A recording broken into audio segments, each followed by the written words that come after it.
we in my family have snake medicine, and it's kind of comical that all of these. Why am I standing here? I have no idea. But my grandma, when she was sick as a young girl, they had the ends of the teepees rolled up because she had a high fever. And she said in her vision, she seen the snake come. The snake come, and he stood up and like this. And he sang her this song.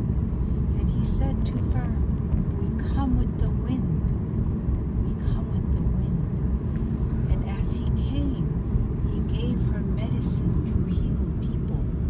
Wow. And so my grandma Chante had medicine from the snake to heal people because we use that to heal.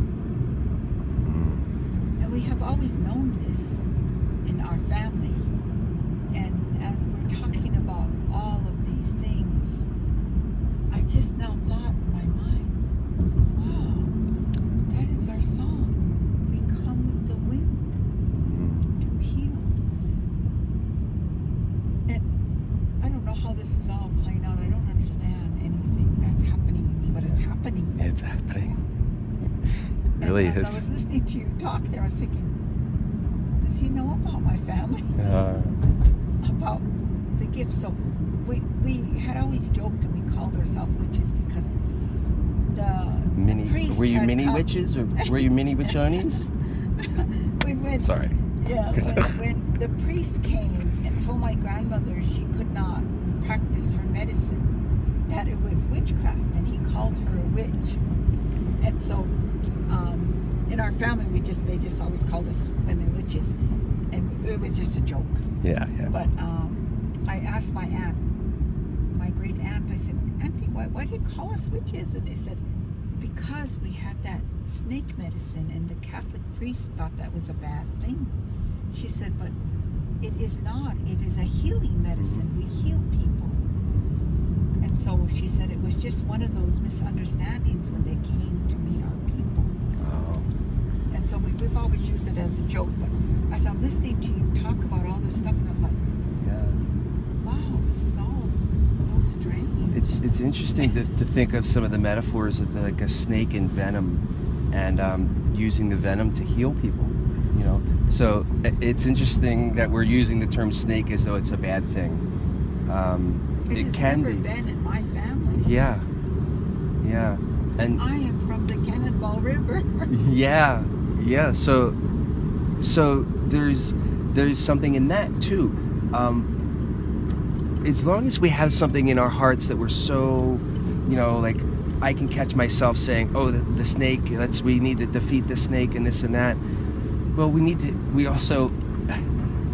can heal the snake in a way. Like we heal the snake in our hearts. So it's not having this sense of, destruction or anything. It's a sense of healing. It's like for me, when I think, and just I understand my culture, everything else. I'm trying to grasp it. In mine, there's a balance. There is always a balance. Yeah. And so we have the snake with healing and children and all of this, and we have the black snake that brings destruction. And so we have to have a balance with that to heal the black snake. And in our culture, in our way, the black snake destroys the world, which is oil. And so that is why a part of our prophecy, we stand to stop the black snake from devouring the world. And when these stories were told to us, we had no idea we'd be standing here in this time, in this space, to stand against the black snake that will devour the world. We had no idea that the black snake would be oil. Yeah. We had no idea that the snake medicine we used to heal the people would come to be from the Cannonball River. I look at these things and I keep on thinking all the things we are told growing up by our grandmas. It is all right here in front of us right now. Yeah. it's got to be pretty amazing to live, you know, you're probably in your early 40s now, or mid 40s, and you're 40 years in this world, and you haven't seen anything like this. You've been waiting a long time. Sweetheart, I'm 60 years old. 16? Oh, 16. come on, don't lie to me. You're not 16. Yeah. What a world. Yeah, and so we talked a little bit earlier about how some people may or may not resonate with prophecy, because it can be a little, you know, scientists might not be like, hey, I understand this prophecy stuff, so let's donate and let's help.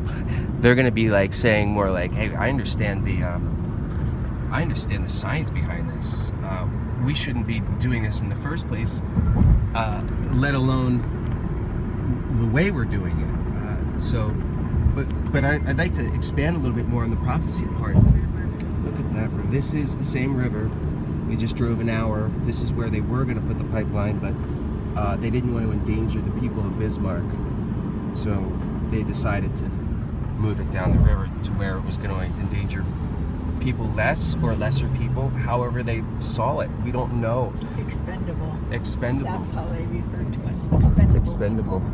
Yeah.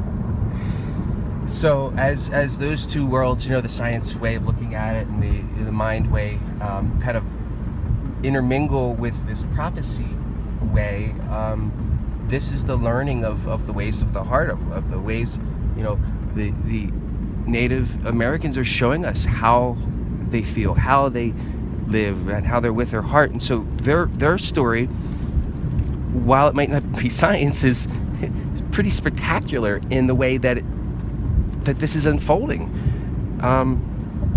It's real. It's here, and there's books. This right here is a book that's from 1962. So how would they have known back then? And this was written years after the prophecies were known. It's not like this just came to people in 1962. This has been with people, with the Native Americans for the longest time, all the way down to South America. We're not talking about just America here, Northern America either. All of this goes up to the Eskimos. This is this whole entire continent. And when we start to think in this terms of, I'm just going to hold this here so people can read some of this stuff. I lost my train of thought. When we think in terms of